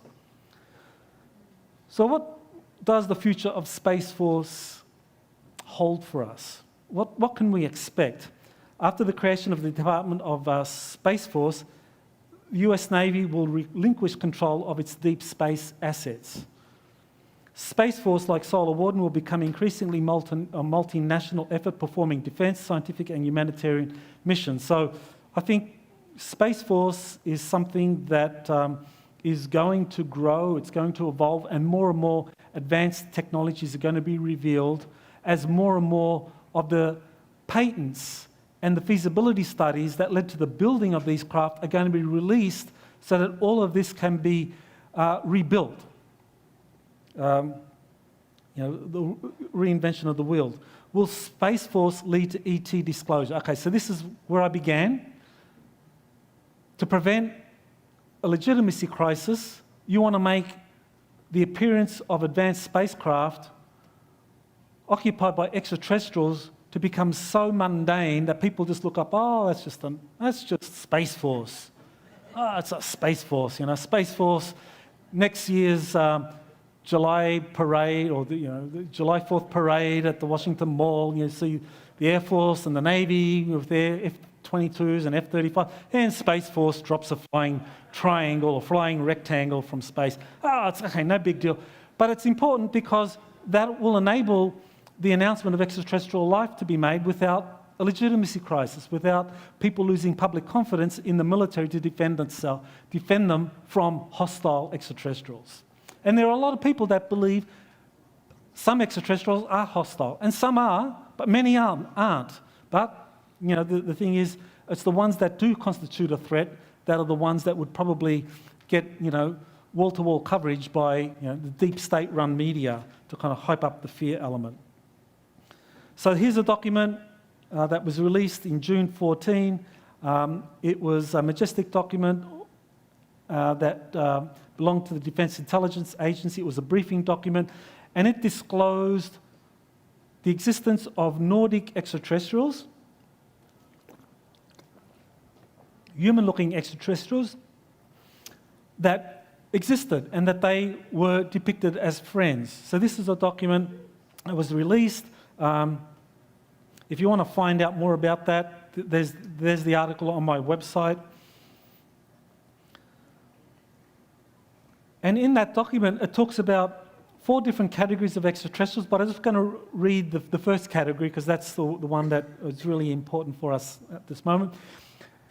There are 4 basic types of EBEs, that's extraterrestrials, so far confirmed. And they are listed here in descending order of their influence on our planet. A, Earth-like humanoids. There are several variations more or less like ourselves. The majority of these are friendly and are the bulk of our EBE contacts. Most have a high degree of psychic ability and all use science and engineering of an advanced nature. So, end quote. So that's, and they describe some other extraterrestrial groups, but the fact is they describe the human-looking groups as the ones that are currently we have the most contact with, and that they are the most friendly. And that basically they're setting the foundation here for a future announcement of human-looking extraterrestrial groups that don't panic people and frighten people, which is what the deep state wanted to do. But what I think Space Force is going to achieve is roll out its technologies and then start revealing the existence of these human-looking extraterrestrials, and that way it can be done without with minimal disruption. We're not going to be having saturation coverage of space demons suddenly invading us. Contact with a Nordic alien in a US Air Force uniform. This is my contact, JP, who moved recently to Orlando, and he actually got to photograph a flying saucer that landed near him, and he got to meet with this human-looking extraterrestrials in an Air Force uniform with a patch. And this Nordic, this human-looking extraterrestrial said that, yeah, we're working with the Air Force, and we're helping them develop their advanced technologies, and so we have a special category, and so he had his own particular patch, but it was a US Air Force uniform that he was wearing. And he came out of this craft that landed near my source, JP, in Orlando, Florida, and then left. And as the craft was leaving, he took a photograph of the craft. So there it is. So, this is an example of a contactee that actually has physical evidence of the contact that he's had. Why is Space Force important? Accountability. All space personnel are accountable to the Uniform Code of Military Justice, unlike corporate space personnel, aka space mercenaries. So basically, what's happening in space, at the moment, there's no accountability. And if you have Space Force being set up, then there will be a code of ethics. There will be laws governing the activities of these personnel, Uniform Code of Military Justice.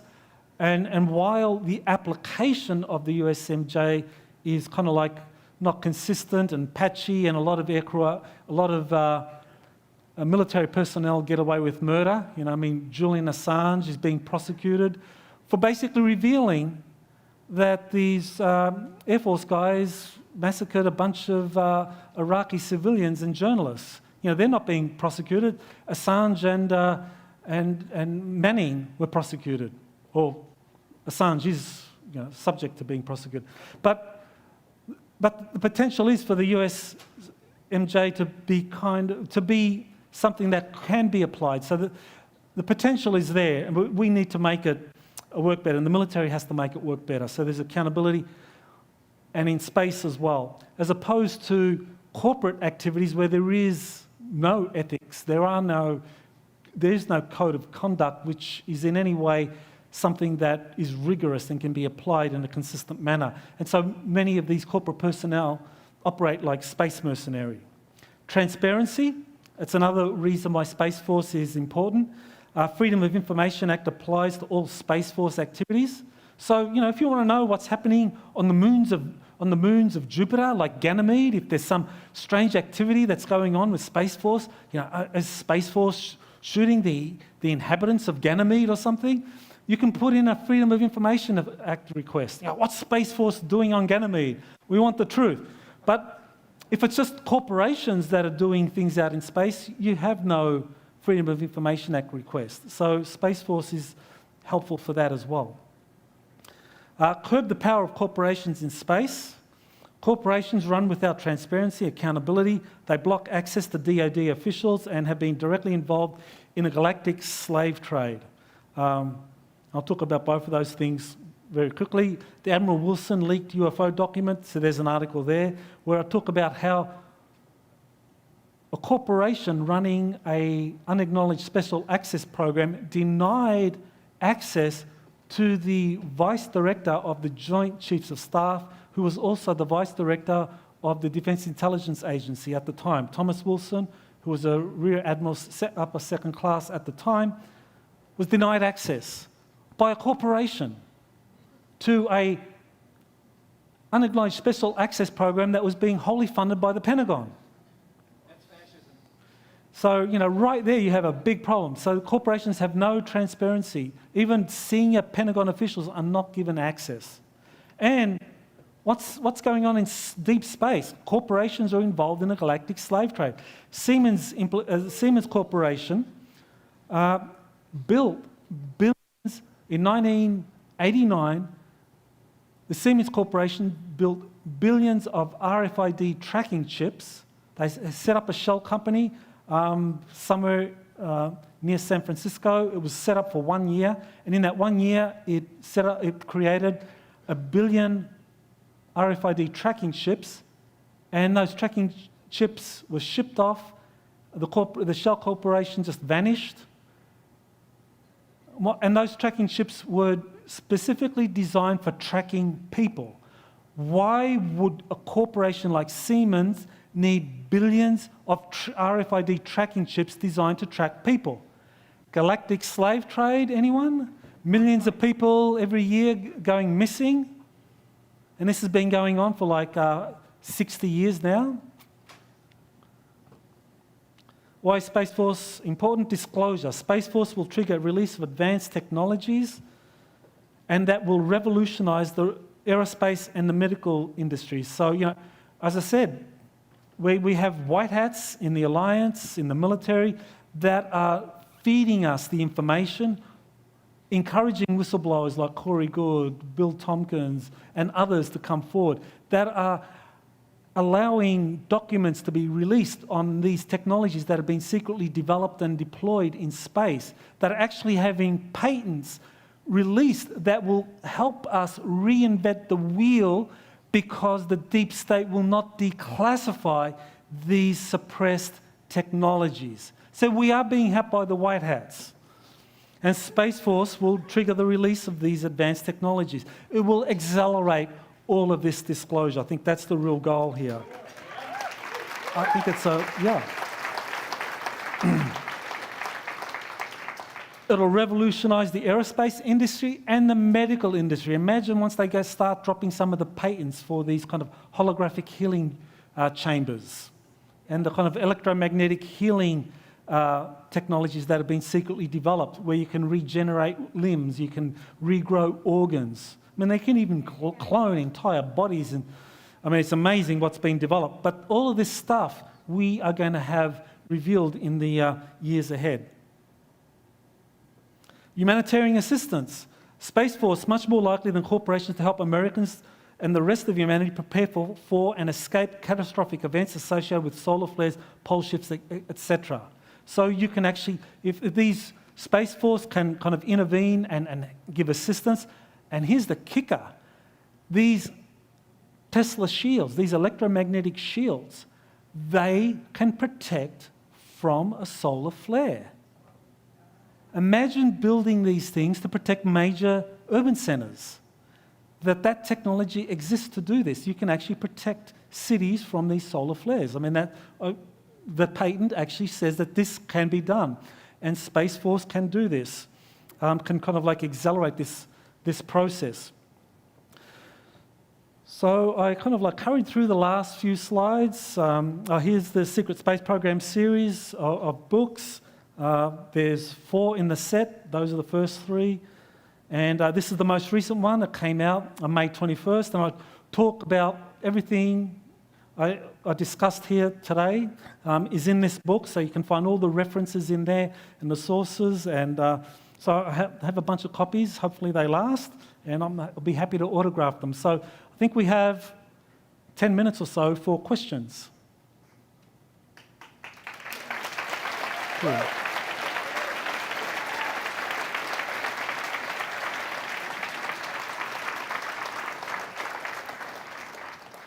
So I don't know if someone has a mic for the questions. So do we have time for questions? Yeah, so we do have time for some questions. So the mic is making its way out here. If you guys have questions, you can start lining up here, right where the microphone is, and ask your question.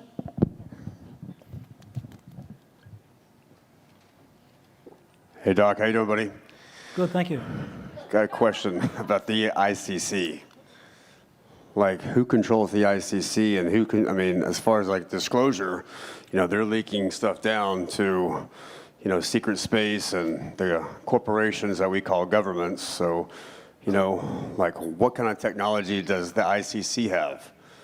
The ICC, the Interplanetary Corporate Conglomerate, basically that's controlled by major corporations, aerospace corporations from the United States and Europe, where officials that may have worked in some of these unacknowledged special access programs for building these kinds of craft, when they retire, Right. or at a certain point they're recruited and they begin to work in the governing board for the ICC. So it's a transnational network, and it was essentially created out of an amalgamation of German corporations that helped build out the German program in Antarctica, Right. that later on were joined by American corporations like Lockheed, Grumman, Northrop Grumman, General Dynamics, that all went in to kind of learn from the Germans what they had done. So the ICC, they basically have kidnapped people, and they have about 8 or 10 other world colonies off planet that they've been. I think that's the sort of issue that needs to be looked at, that this has been going on for decades now, and they have developed bases on Mars, the asteroid belt and beyond. People have been abducted, and that there is kind of forced slave labor that's being used. And there's a galactic slave trade, and the ICC is a part of that. Okay, thank you, Doc. Thank you. Hi, Dr. Sala. I live in Florida, just south of Tampa, and there's a two-lane road that goes from there to the East Coast. It's dark, unlit, and there's been lots of rumors about strange encounters out there north of Okeechobee, south of Orlando, including a set of two of my best friends. And they had an encounter that was very strange, and it sounded to me like it was Nordic, and they had no interest in hearing the story. But when you talked about JP's encounter, are the Nordics helping McDill, or are they just helping overall? I mean, is it possible that my friends had an encounter with a Nordic? Yeah, the Nordics have been involved with McDill. They actually have been projecting a presence there as well. The Nordics are helping the Air Force because the Air Force has moved away from the deep state to now working closely with the Nordics. And that's the cover of the book. Oops, it's gone. But I don't know if you can put the cover of the book up there again, but it shows a reptilian walking away. Because previously the deep state was you had reptilians involved with the deep state, and the Air Force was working with the deep state, with the reptilians, because they had made a lot of promises that weren't kept. And so when the Air Force realized in 2017 that the deep state wouldn't keep its promises and was continuing the deception, they shifted to begin working with the Nordics, because they realized that the Navy had been helped by the Nordics, and that the Navy had developed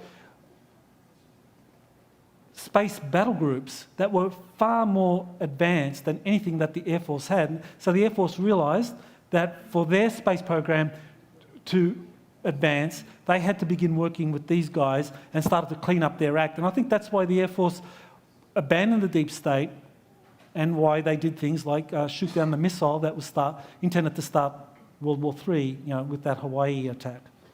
Okay, thank you. Thank you. Thanks for the presentation. This is great. Elon Musk, does he play a role? Skynet, tunneling machines. Do you research any of that? Well, the thing with Elon Musk is he's trying to continue the myth that rocket technologies are what can take us into space, and that's a myth. It's just like, there's no way we're going to colonize Mars and the moons of Jupiter using rocket technologies. And they've known this for a long time. The deep state has known this.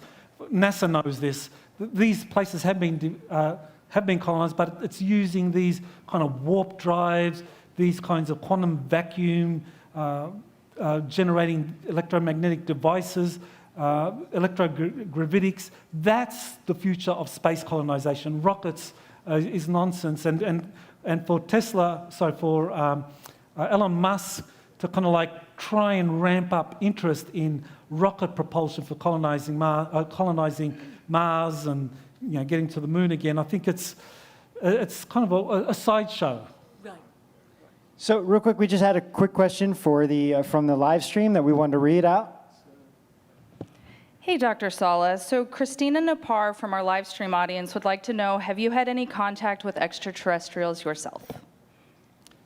Not me. I've had people contact me who have had contact, and in cases like JP, they've supplied me with evidence, quality photos of what they had experienced. So, and I think that my role is to kind of get that evidence, get documents, get whatever testimonies people have, and kind of make sense of it in a coherent way, rather than myself being subjected to the kind of pressures of being a contactee or a whistleblower. And I really applaud anyone who is a contactee or a whistleblower, because people who do that, they face a lot of pressure. They get hounded by the deep state. Thank you. Great presentation. I have a question about NASA on why they say they've lost all the quote-unquote technology to get to the moon, when you've just presented us, overwhelming evidence that the Air Force is... Okay. NASA from the very beginning was a front for the German space program, for the Dark Fleet. NASA, the Apollo program was run by the Germans out of Antarctica. The Apollo program was run by two space centers, there were two centers, the Marshall Space Flight Center, that was run by Operation Paperclip, German scientists under Werner von Braun, and the Kennedy Space Center was under the control of Dr. Kurt de Boest, another German who had worked with the Nazis, with the Nazi SS. And in the book, the USAF or Secret Space Program, I actually lay out the case that NASA from the very beginning was a cover for generating billions of dollars to fund the German program out of Antarctica. And so while NASA got Americans to the moon, it got Germans to Mars and Alpha Centauri. Wow. Thank you so much. Thank you. Hi there. Hi there. Wonderful presentation. Thank you so much. I'm relatively new to the disclosure world, under a year, but I've really dove into it. And one of the things I'm having a hard time reconciling is one of the things you mentioned was the attack on Hawaii. It was an intercontinental ballistic missile, correct? But was it confirmed that it was nuclear? The only confirmation that it was nuclear was some whistleblowers that said that they had inside information that this was an actual nuclear attack, that this was designed to start a war. So QAnon is another source that basically says this was a false flag attack intended to start a war. And he also, QAnon also referred to a DEFCON 1 situation to begin with. So, whether it was an actual ballistic nuclear missile that was launched, or whether it was something that was designed to imitate, maybe it was a dirty bomb that wouldn't have created, that would have just, devastated a part of Hawaii. Nevertheless, it was a ballistic missile that had something on it that was intended to start Third World War. I see. Because some of the older UFO information that I looked at, they talked about nuclear bases, basically the extraterrestrials coming in and taking them down, basically. Mm-hmm. And so I was curious, how could they could there's been many examples historically of where nuclear weapons have been taken offline by extraterrestrials. I think that's something that there's a lot of sources supporting that. But in the case of Hawaii, I think it wasn't one of these flying rectangles that the Air Force has. You know, I showed you a picture of that flying rectangle in May, photographed in May 2018. I think that was stationed off the coast of Maui, which appears to be where all the action happened. That was stationed there. You know, whether it was a warning not to try it again, or whether it was to kind of send a message that, you know, we're here, protecting you. Not quite sure, but you know, the fact is that the Air Force, I think that they allowed for that thing to be uncloaked because they have cloaking technology for these anti-gravity craft, and so they allowed it to be uncloaked and photographed. So is it felt that there are still active nuclear weapons? Oh, there's definitely active nuclear weapons that Deep State is trying to use to create a third world war, but every time they do some action, stage a false flag attack, the white hats are able to kind of like triangulate better on, you know, what assets they have and neutralize them. Very good. Thank you. Sorry, guys. I think they're giving us the time up. So sorry for everybody else with the questions, but that's just, that's just what we're getting. So everyone, we want to thank Dr. Michael Sala for an amazing presentation. So incredible. Feel like you're almost scholars after listening to this presentation. It's just amazing. So thank you, and so sorry we ran out of time, you guys, but you know, you can find him later and ask your questions to him, hopefully. So thank you.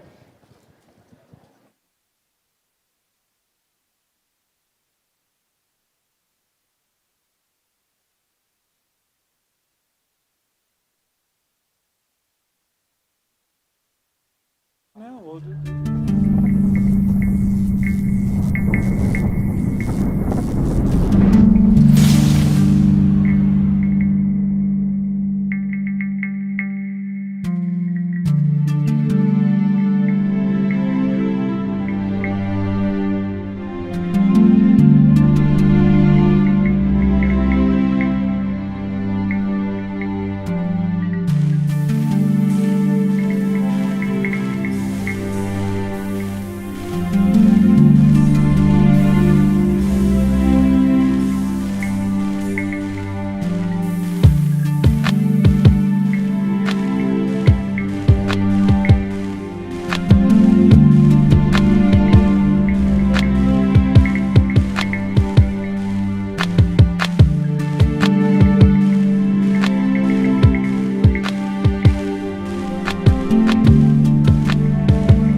everybody. For those of you that are just tuning in, I'm Rob and this is Ben from Edge of Wonder. And we are having an amazing weekend here at Dimensions of Disclosure. Hi, this is Corey Good of the Sphere Being Alliance, and I'm with you at DoD.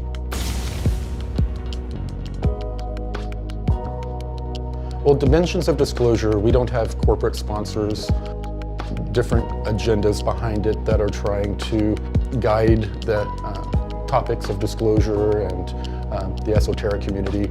It is a community-based and centered event where people come together and meet with their tribe and not have to deal with the politics that they've quite honestly become sick of at some of the other events.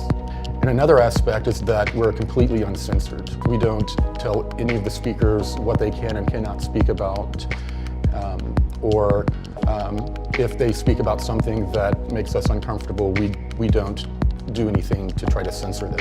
It's a completely open dialogue. Groups like us coming together for Dimensions of Disclosure, it's very important because we are stepping aside from the censorship and control to tell the truth the way we want to tell it.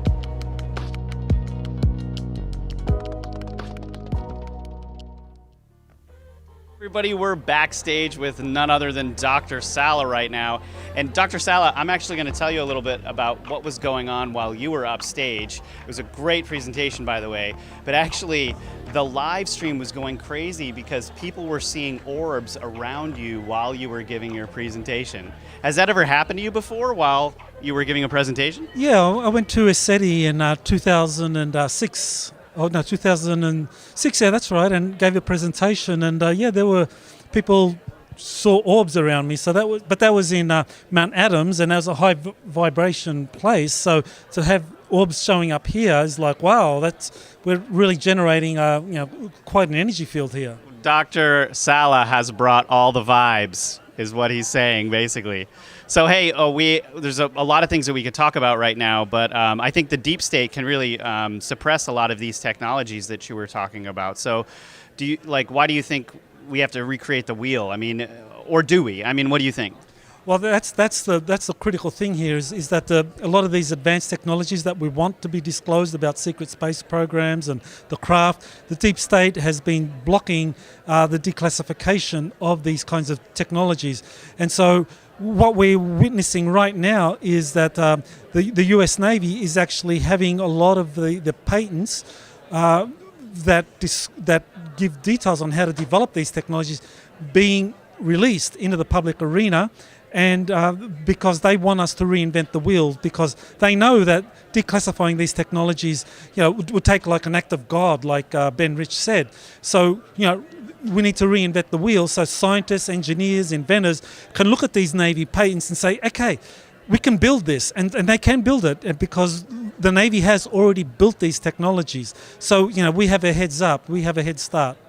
That's for sure. So I have a question for you because I was listening to you in your speech, and what was really striking to me is how much history you're aware of how all of these things went down. And from my perspective, I came in a lot later than you. I mean, you've been doing this research for a really long time, but what was shocking was, how suppressed the true history of what actually has gone down and led us up to today. How different it is, like in mainstream, right? And the ways that I'm learning about this stuff is I'm reading your books. I'm investing time into looking into what you have researched because you've told me. But how did you actually decode all of this? Because it hasn't been easy, right? Was it?